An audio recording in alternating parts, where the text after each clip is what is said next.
2.5, palit tayo ng fuel filter, ano. So talang gawin ito, okay. So tagad yung pairings sa F1, so nandito yung battery, no, kasi ang fuel filter ni EY nasa baba, so tanggal natin to, tapos tanggal natin ang kanyang gasolina. Yan, so tanggal natin, ano, battery naman, tanggalin natin to, ito battery, tapos tanggalin ang plug dito, no, tsaka yung dito sa gilid. Ayan, yan siya, so yung magkabilaan, so yun ang matatanggal natin. Yan, tanggal tayo ng tangke, no, so yun ang bolt nya. Yan, tsaka to, yan, medyo kinakalawang ng konti. Ito natin para matanggal natin itong ang tangke mamaya, tapos tanggal natin ang gasolina. Yan, tapos pag ating kaligtaan ng bolt na dalawa, luwagan lang natin to, try natin na kung ating bubutin, ano. Yan, para maangat lang ng konti ito, no, sugutin natin tangke. Dito yung connector, ano. Yan, dito sa side na to. Yan, ito to. Tanggal natin. Yan, tapos ito yung fuel hose nya, no, na fuel line nya, tanggalin din natin. Yan, tapos pagkaligtaan ng connector dito sa baba. Yan, tapos tanggal natin ang mga bolt nya, no. Yan, allen wrench. Yan, so natanggal natin ang bolt, no. Tanggal natin to. Okay, so dandahan na lang, no? So hindi ko na maano kasi kailangan kong hawak mabuti, ano, so walang mahawak ng ating pong camera, so tanggalin ko lang po siya. Ito natin yung bago, pati ito gasket, ano, palitan din natin. Yan, palitan tayo bagong gasket, no. Yan, saka yung o-ring, yan, palitan natin itong bago, no? Yan. Okay. Yan, yun na yung bago natin, saka yung gasket na bago.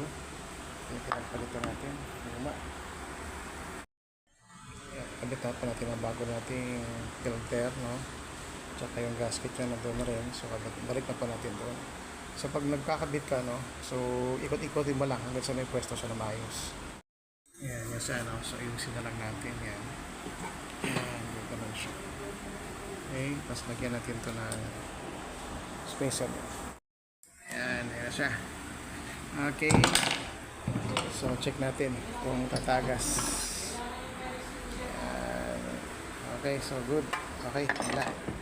Ayos. Ayan, so bago tayo magbalik, ano, punas muna. Okay, para matanggalan ng dumi. Ayan, alis-linis na siya. So balik natin ang tangke. Sa pagbabalik guys, ano, unahin mo na yung connector sa baba, tapos dito sa labas. Madali. Ayan, so ano siya, no, pati sa baba niya. So pwesto na natin. So sa pagbabalik, yan ang bolt dito, tapos dito, no, saka dito. Yan, lagyan natin ng lubricant sa kanyang mga bolt. Okay, kaya yung mga bolt, nipila na rin natin, tapos naglagay tayo ng konting lubrication, no, kasi kinakalawang na.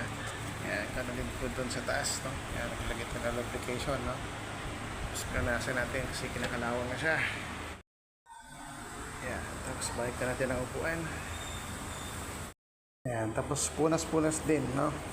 Kasi chance na nating mabuksan ito, so pagkatapos dapat pinupunasan din para at paano matanggalan ng konting dumi. Okay guys, sa pagpasok, ano, huwag yung kaligtaan, no? May pasok nito yung mga wire niya at pwesto. At ganoon din yung starter relay niya, kaya nakapwesto yan dito sa gilid, ha? So bago natin ilagay ang gasolina, no, lagyan natin itong carbon cleaner. Para malis yung injector niya, kasi yung intake manifold na papasukan, tapos yung valve niya at piston. Yan, so para malis din ang ano niya sa loob niya.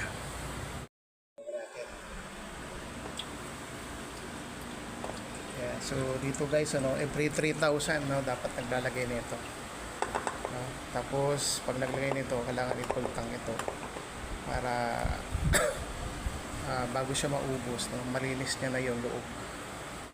Pwesto na po natin ang yung battery. Yan, tapos lagyan na po natin.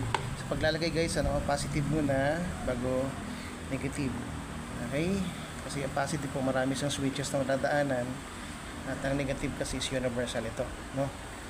Same time pag once na may short, nag-spark na siya. Unlike pag positive, fuse agad ang tatamaan. So negative muna or positive muna bago negative. So okay na, no? So check natin, no? So dito ano, 3 beses tong ino-on, no? Na-check ko na rin kanina, no? Off on lang 3 beses para mag-establish po yung ECU niya, no? Although di naman tigilalaw, pero mas maganda, no? Na mapakinggan natin ang kanyang fuel pump. So okay na siya.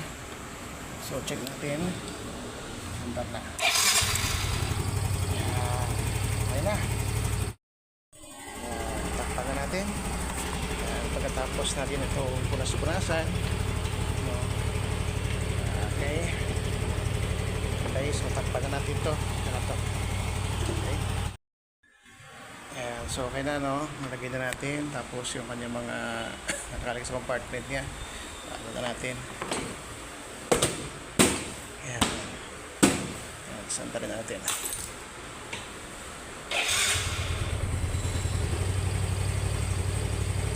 Ayos.